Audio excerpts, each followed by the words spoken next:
Heavyweight boxing legend. George Foreman dies aged 76, says family boxing heavyweight legend George Foreman has died aged 76, according to his family. Known as Big George in the ring, the American built one of the most remarkable and enduring careers in the sport, winning Olympic gold in 1968 and claiming the world heavyweight title twice, 21 years apart. The second making him the oldest champion in history, age 45. He lost his first title to Muhammad Ali in their famous Rumble in the Jungle fight in 1974. But Foreman's professional boxing career boasted an astonishing total of 76 wins, including 68 knockouts, almost double that of Ali. He retired from the sport in 1997, but not before he agreed to put his name to a best-selling grill, a decision that went on to bring him fortunes that dwarfed his boxing earnings. His family said in a post on Instagram on Friday night, "Our hearts are broken. A devout preacher, a devoted husband, a loving father, and a proud grand and great-grandfather. He lived a life marked by unwavering faith, humility, and purpose."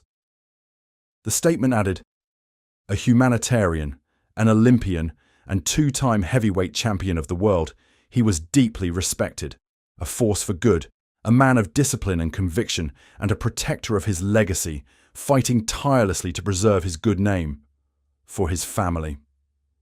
Foreman was born in Marshall, Texas, on January 10, 1949, and raised along with 6 siblings by a single mother in the segregated American South. He dropped out of school and turned to street robberies before eventually finding his outlet in the ring.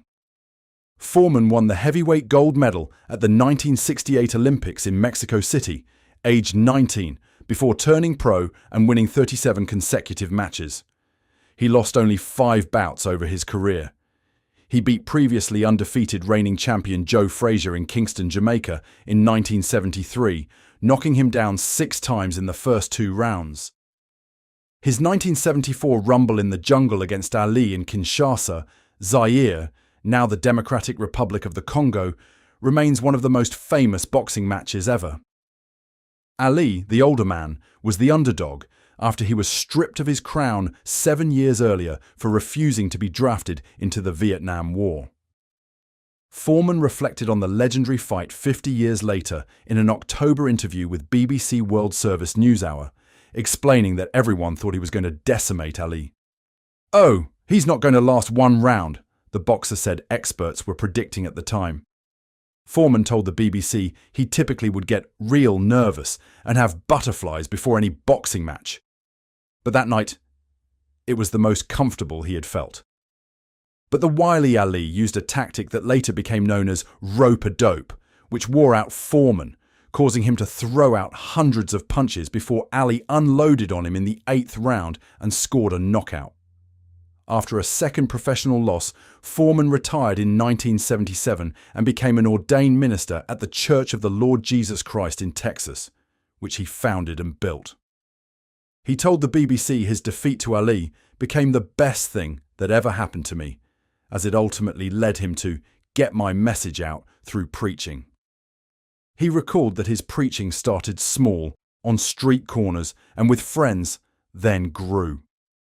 "We began meeting informally at various homes in Houston, and before long, the crowds became too large for most houses to accommodate," Foreman said on his website.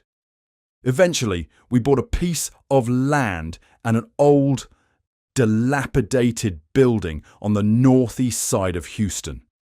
Foreman came out of retirement in 1987 to raise money for a youth center he founded.